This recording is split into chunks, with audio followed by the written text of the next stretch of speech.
Data mining Fearlath legendary drop rates. Bad luck protection values have been revealed, boys. Yes. Now, they have some disclaimers here. This was not officially data mined as the Fearlath legendary drop rate. In fact, this is really related to Fearlath bad luck protection and how much bad luck protection you are in fact getting. But it does directly correlate with the drop rate as well. So, taking this with a grain of salt is one thing, but understanding what it means is a completely other thing. While we do know that what each set of data is for, we don't know how the graphs interact, meaning we're going to look at two sets of graphs here that were data mined, right? Two plot lines. And we're not exactly sure how the lesser and greater embers combine. So you got your lesser bad luck protection, your greater ones for killing him every time. We're not exactly sure how they combine, but we are sure basically of which plot belongs to which. So looking at these data gathered from yesterday's hotfix, the timing of the hotfix was shortly after the announce. 10 out of 12 hotfix plots were encrypted, the same key that encrypted Fearlath the Dream Render. So again, these were plot lines that were data mined. We're going to look at them, and they're going to reveal essentially what each stack of bad luck protection is doing for you in terms of your percentage chance to get the legendary. Let's check these things out. Here it is. First of all, the greater embers of Fearlath. Look at this. Eat it up. Here it is. So the first thing you're going to notice right off the bat is if you're doing LFR or normal, you will never achieve a 100% drop rate. So right here is your percentage chance of drop rate. That's what's on your Y, and your X is your number of essentially bad luck protections that you've gotten. So if you look at the heroic numbers, it's after 14, I believe. 14 is the number here. It says it right up here too. 14. Yeah, 14 bad luck protections. That the 15th bad luck protections, you have a 100% chance of getting the heroic, the legendary. Now these are the greater ones. This isn't counting all those little ones you pick up as you're going along the way. Just killing heroic Farak 15 times, you will eventually get to a 100% chance of drop. Okay, this is after the buff. So if you've been doing this pre-buff, you're like, what are you talking about, Sam? I have fucking 20 of these. I've killed them 20 times. Well, you were in this line. This is the difference. So the green is the new updated numbers. The red is how the old numbers are working. So this was a significant buff. In terms of heroic and mythic, at least. For normal and LFR, your percentage chance is linear. It continues to increase, but only slightly. For mythic, the number is 7. If you kill him 7 times on mythic, your chance goes up to 100%. So there you go. There is a 100% chance to get it now if you've killed him enough times. So you are guaranteed to eventually get this thing.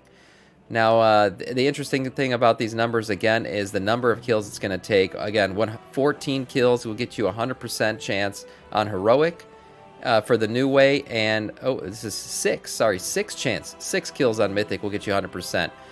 You can see the difference between the old and new. The old, basically, mythic would give you 100% after 9. And then heroic, the highest you could ever get was really 30% after 40. Jesus.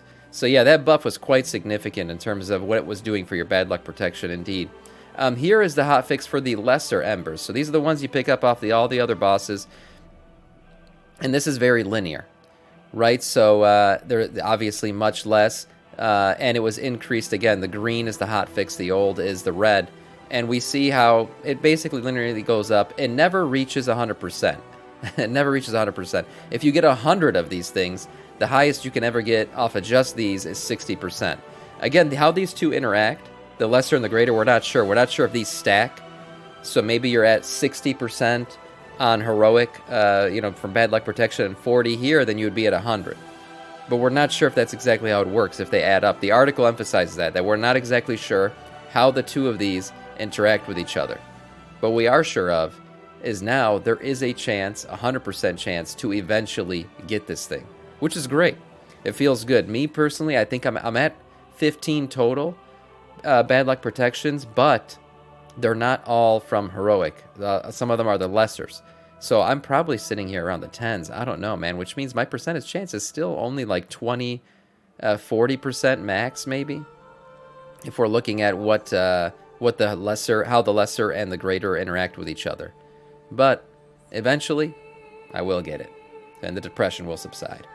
Another thing, if you didn't know, The old legendary Nazor, I don't even know how to say that shit. The one for the Drakthir also got a buff, and this was noticed too. So if you haven't been doing this, this is how this is going to work. The old and the new, you see the difference here. The buff is pretty significant as well, and it was buffed much the same way that Fearlath was. You will eventually get to a 100%. Number of Sakureth kills on Heroic, 40 will get you to 100% on the new way. It was only 50 before.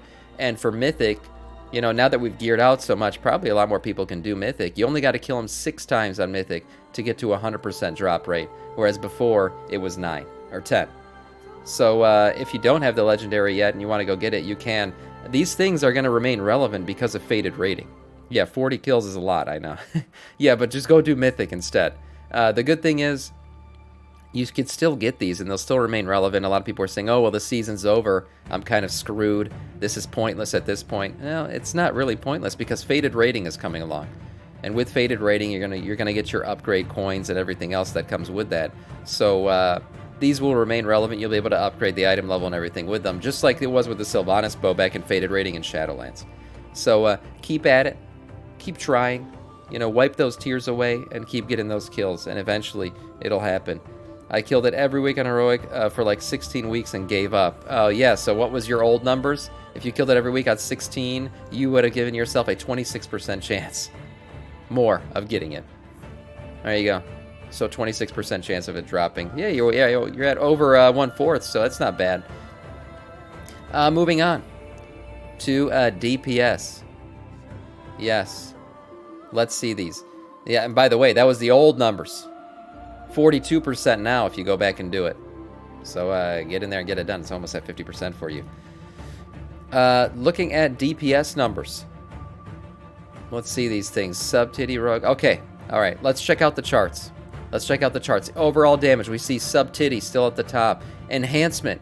Enhancing that Sub-Titty to the top probably. Sitting there just below Arcane Mage Retribution Paladin. I've been seeing Paladins pull insane numbers. I don't know what it is about Paladins, but once that shit gets buffed, these guys come out of the woodworks. I've been having to, like, decline Paladins because I'll have 5 or 6 Paladins in a 30-man raid. And like, guys, we got to turn it down a little bit. Fury Warriors right behind them. It's good to see Warrior doing better. They were kind of hurting. Outlaw Rogue, Unholy DK, creeping up back there, Havoc Demon Hunter. Demo Warlock. It's probably the lowest I've seen, you know, the first Warlock spec show up on the chart here. In a while, but we're going to take a look at what single target damage looks like here in a second. We see Hunters aren't doing too well either. Hunters are hurting. Wow, Beast, Marksman, and Survival all near the bottoms here, and then Augmentation is always kind of, you know, scuffed. You can't tell what's really going on with that one. Okay, here it is, boss damage. This is where Unholy shines. I've seen this before. Yes, Sub-Titty still at the top. They are the king that is currently ruling over all DPS. You see it in the charts. You've seen it for a while now. Unholy just behind them. Feral Druid, Ret Pally, of course, doing great. Fire Mage, Enhancement Shaman. I've been enjoying bringing Enhancement Shamans a lot to raids. It's been very good to see. This was the season of Ret. The rework did wonders for them. It really did. Retribution Paladins have been doing great on the charts, doing great in the game. I see them everywhere. It's been a good time to be a Retribution Paladin, that's for sure. Balanced Druid, Shadow Priest, Ass Rogue, Arms Warrior, Arcane Mage, and then again, Hunters are kind of hurting. Beast Mastery Hunter sitting here lower than the 50 percentile. So, and that's their best spec right now in terms of boss damage. Survival, Marksmanship near the... Geez, even as scuffed as Augmentation Evoker is, we see Marksmanship Hunter even lower than them. Here we see Fury Warrior, Outlaw Rogue, Frost Mage, Windwalker Monk, Demonology Warlock, and Elemental Shaman, Survival Hunter. These numbers are interesting, and they've been changing. Let's see who the big movers are since the last time we looked at these charts a week ago. We got Enhancement moving up 4 more spots. Enhancement just keeps doing better and better. Biggest mover down, we see 11 spots for Frost DK. Wow. Damn, that is a significant move down, which means they were up in the top 3, and now they're down. Wow. So Unholy looks like it's retaken the crown as the best Death Knight spec in terms of DPS. Biggest mover up, looks like it was a few moved up 5 spots. So we have Outlaw Rogue moving up 5 spots, Unholy DK moving up 5 spots, and who else? Affliction Warlock moving up 5 spots. Very interesting to see that. Warlocks, again, were the kings for a while, but Outlaw Rogue, Subtity Rogue, the Rogue specs have really taken over, along with Paladins doing fantastic. Always good to look at these numbers.